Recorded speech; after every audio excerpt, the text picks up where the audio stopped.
Welcome to the Pimp Your Brilliance podcast with Monique Malcolm, a show about creative people leveraging their brilliance to create their own opportunities. I aim to show you what's really possible when you shut down the chorus of fear and lean into your genius zone. You can learn more about this show and subscribe for updates by visiting keepchasingthestars.com/podcast. Hey, Brilliant Squad. Thanks for tuning in to another episode of Pimp Your Brilliance. If you're new here, welcome. I'm your host, Monique Malcolm, and the Pimp Your Brilliance podcast is a show for side hustlers and solopreneurs who want to create their own opportunities and make money by leveraging their ideas, talents, and skills. Basically what I call pimping your brilliance. This is episode number 75, and if you want to find show notes, you can find them at pimpyourbrilliance.com/75. I also want to let you know that this episode is sponsored by the Brilliance Lounge. The Brilliance Lounge is a learning community for side hustlers and solopreneurs who want to monetize, systemize, and grow a thriving creative business. Every month, you get access to a masterclass and resources on different aspects of running and growing your business, plus the community support you need to get you to the finish line. Get a 14-day trial by visiting pimpyourbrilliance.com/trial. Okay, so let's talk about today's episode. First off, I just want to encourage you, if you are interested in the Brilliance Lounge at all, to take advantage of the 14-day trial, because our theme this month is Plan Your Year, which is also the topic of this episode. And I'm going to be talking about and sharing ways to prepare for your year, but in the Brilliance Lounge, we're actually going to be working together on creating an actual plan, and I have plenty of printable resources that members get exclusive access to. And my goal is that everyone who completes the weekly assignments as they're released, they'll have their plan worked out by the end of the month, which I think is really cool because I'm going to be doing the work alongside of you, because I like to start thinking about the new year in November. And I know for some people, they're just like, oh, don't rush the year. I don't have time for that. But my reality is that the holiday season just gets so busy. Once Halloween passes and we get into Thanksgiving and all the other holidays, Hanukkah and Christmas and all of the different things that people celebrate, it just becomes really, really exhausting. And if you let the year catch you, I have found in previous years that by the time January rolls around, if I don't have a plan in place, it takes me weeks and weeks and weeks to get on track because you're just so tired and really kind of spent after the holidays are over. So a few years ago, I started thinking, I'm not going to wait until January to start putting together a plan. I'm going to do it before the holidays get too crazy. So I've been thinking about this for weeks. I've actually mapped out all of the things that I think you need to do to plan for the year, which is I use as the outline for this episode. And I think that this is a really good time to start thinking about, what do you want for the next year, 2020? And this show is evergreen. So, 2021, 2022. And so on. What do you want? How do you want to plan the year? I really find that if you fail to plan, If you fail to plan, you plan to fail. It's true. It's not just a cliche quote that people say or put on Instagram. It's true. If you don't have a plan, you don't have a direction to aim for. And if you don't have a direction to aim for, where are you really going? And how are you going to know once you reach it? You don't. You don't have any baselines or any guidelines to help you. So in this episode, I really want to talk about 4 things, or actually 4 broad categories that you should be looking at when you start thinking about planning the next year, and doing that sooner rather than later. Even if you just have to take like the final 2 weeks of December and map out a really quick plan, I encourage you to do that if November is just way too soon for you to be thinking about it. But honestly, if you start thinking about this before Thanksgiving actually arrives, you'll feel so much better and a lot less frazzled at the beginning of the year. Trust me on this.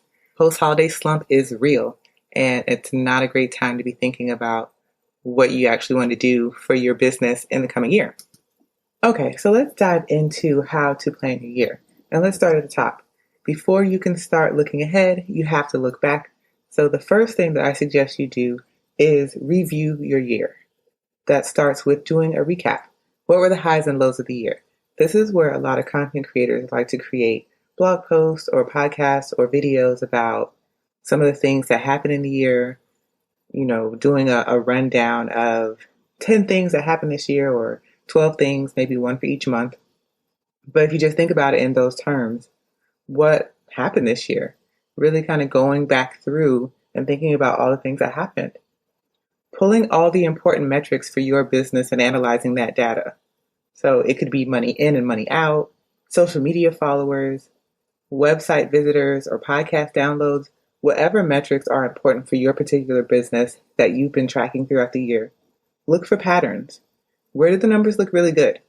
Where do they not look good? And ask yourself, how can you do more to get those good numbers? What kinds of things really worked? See if you can find patterns or things that you did this year that really helped you move the needle. So those are the things that you really kind of want to highlight so that you can come back to it later. Think about what's working and what's not working in your business. So taking an inventory and being honest about what really worked this year and what worked in terms of what did you like doing, what felt good, and then what's not working, what has stalled out, what no longer feels joyful for you to do. And if there are things that are on your what's not working list, either eliminate them or figure out ways to outsource them so that you don't have to do it anymore, because you don't want to do things that are just not working, and especially if it's something that saps your energy. For example, I decided this year I was going to stop doing a weekly podcast episode because it was just taking up so much time, and I just felt really drained and burnt out having to create a new episode every week in addition to other content that I want to create.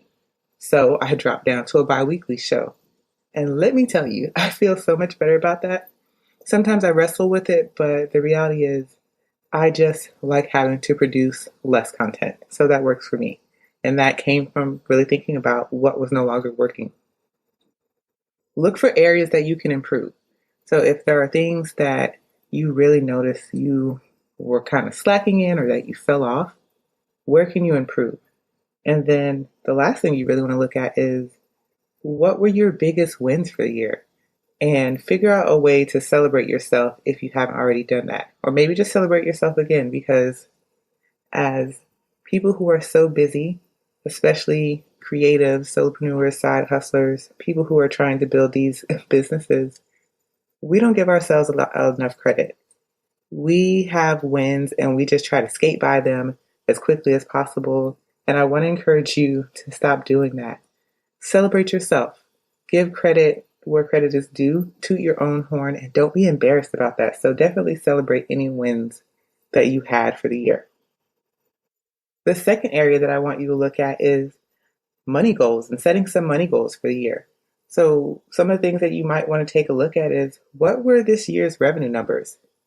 Did you meet your revenue goal if you set one at the beginning of the year?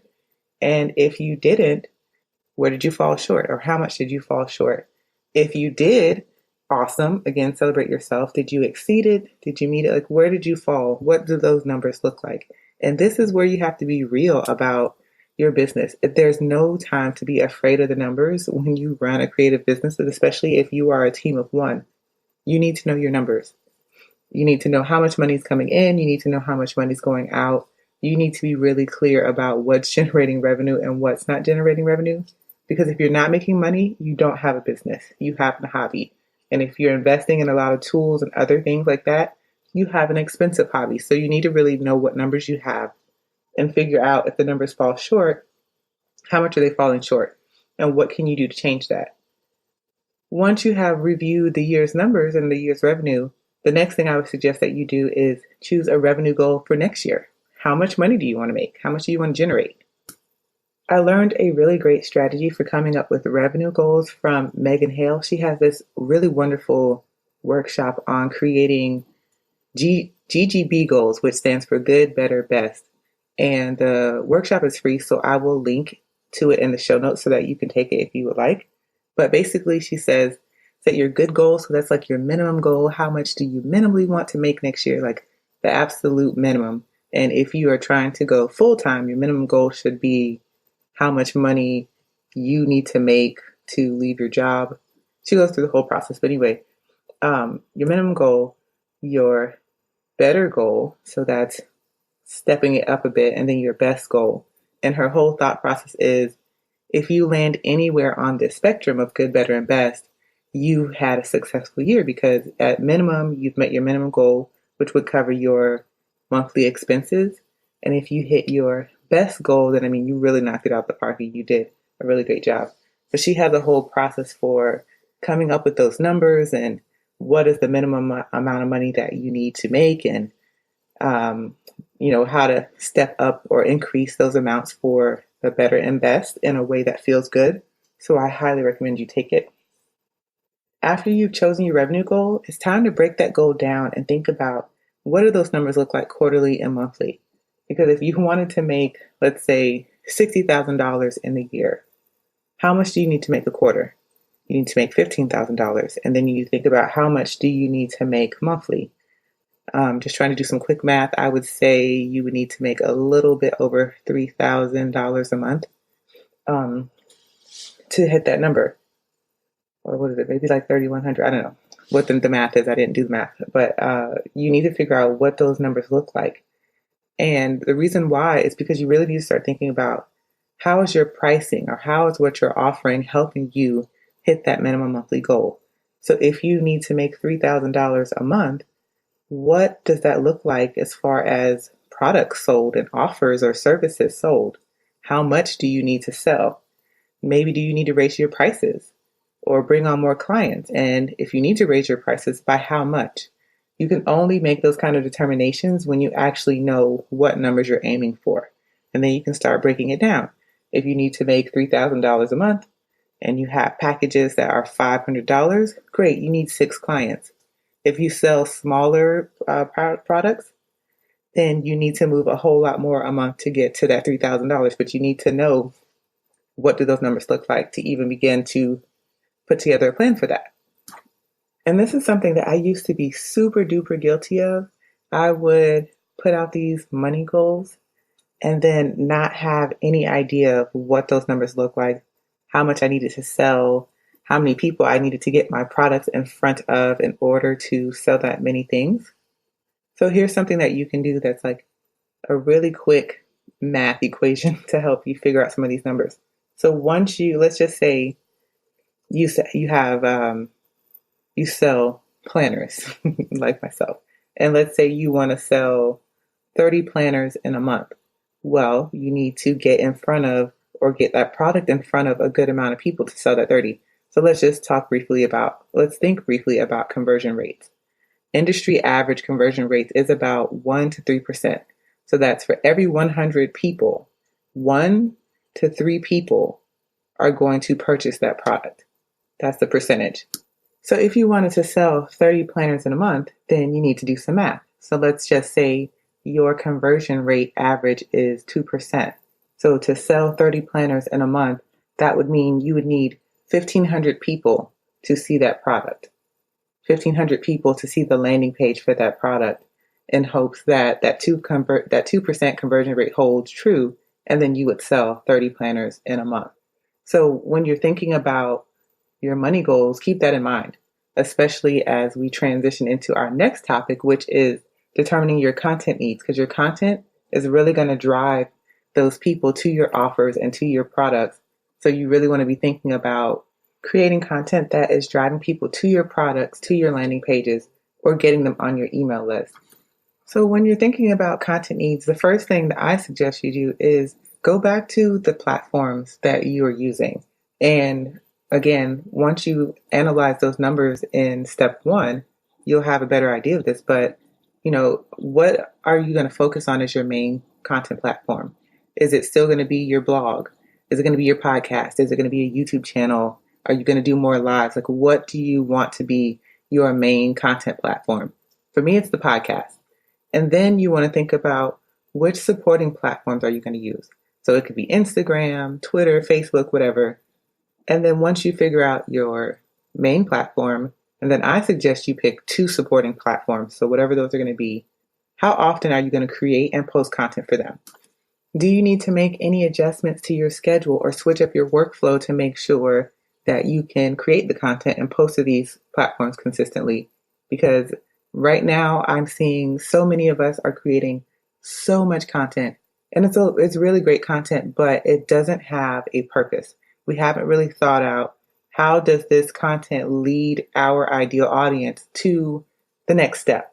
And that's what we really need to start focusing on when we're creating content, not just creating content because you heard on a podcast or some guru told you to create a bunch of content so that your audience will like, know, and trust you. That's great, but you can be more strategic with your content. And I think the first step is being really clear with yourself on what platforms you're going to use and how often you're going to be creating and posting on them, and really coming up with a workflow and a strategy for that. Something else that I want to suggest is thinking about theming up your content, especially by month. So again, thinking how we can be strategic with our content and help our audience discover what we have to offer them and how we have solutions for their problems by leading them to our products through our content. One of the things that I'm really going to be experimenting with personally is using a theme as the basis of all of my content. And especially with the Brilliance Lounge, every month we tackle a new theme. And so I want to relate that theme to my podcast content, my email newsletter content, and my Instagram content, and just use it as a way to take a specific group of content every month and figure out ways to stretch it and repurpose it so that I don't have to create so much brand new content. So you may want to think about something similar, theming your content by months and just taking some of the pressure off of you to have to come up with a whole bunch of new ideas every single month. I think this is also a great way to really start thinking about your content in terms of where is it sending people. So if every month you're focusing on either a subset of overall theme that's related to your topic, or maybe just the specific theme that's related to your product, I think that this is a good way to start being more strategic with how your content is driving people to certain places. The last thing that I suggest you do is decide how your content is going to support you in promoting your offers. So I kind of touched on that with talking about theming the content, but remember, your content is a discovery tool for your ideal audience. Your content is what's going to lead them to your landing pages. It's what's leading them to your freebie opt-ins. It's what's leading them to your services, all of these different things that you have that are available to them. So thinking about what types of content you'll create to help them know, like, and trust you. And then what specific content do you need to create to communicate to your audience that you have solutions, that you have products for sale that are going to solve their problems. So that's what I would do and start thinking about in terms of content for next year. And then finally, the best part, putting it all together, planning out your first 90 days. Again, thinking ahead so that January you can hit the year running, you can hit the ground running. And bonus points if you start doing some of this content creation, product creation before the new year hits, or if you at least have a system in place for doing it. But the first thing you need to do is think about your sales focus. What is going to be the main thing you're going to promote during the next 90 days? Is it going to be a new offer? Is it going to be a product that is for sale at the beginning of the year? Like, what is going to be the main offer for you? After that, coming up with your content strategy. Have you planned out the content strategy to support your promotion? Is it scheduled in your planner or project manager? So when is this promotion going to go live? Do you need to create certain things for it? When are your plans for creating that stuff? Get all of those dates down. The third thing I would think about is projects. What projects are you focusing on? What new things do you want to create? Do you have, again, plans with deadlines attached? And if you don't, get those deadlines together, schedule them, put them on your calendar. And then the last thing I would think about is personal development. What do you need or want to learn in the first 90 days of next year? What resources do you need to make that happen? What kind of investments do you need to make that happen? And again, what is the timeline for this? So getting some dates on the calendar, start building out timelines for next year. Seriously, use a project manager, use a paper planner, use a bullet journal, whatever you have that works for you. Start thinking of hard deadlines for stuff. When do things need to go live? What are the dates your promotions are going to be live? What dates do you need to start creating this content? How soon do you need to notify your audience that you're going to have this thing? Don't wait until the last minute. Don't put it off. Start thinking about that now and making plans for it now. And it can be small plans. Like, a sheet of paper with just a bunch of ideas written on it and some direction to think about is much better than having nothing. So if you take nothing from this, please start thinking about your plans for the first 90 days of next year and set some dates, some due dates, and set some deadlines and start getting it together sooner rather than later. Okay, so I know I threw out a lot at you, but hopefully this will be helpful because I want you to be great. I want you to have an amazing year. So we need to start planning for that now. Again, if you want to work with me and the community to do this together, then I again invite you to take a look at the Brilliance Lounge. You can find more details at pimpyourbrilliance.com/trial. And there's detail there about what you get access to inside the lounge. I would love to see you on the inside. Also, I would love to know what you think about this episode. So hit me up on Instagram at pimpyourbrilliance and comment on the post for this episode. Or you can always email me hello@pimpyourbrilliance.com and let me know what you thought of this episode there. All right. Well, until next time, go out there and pimp your brilliance.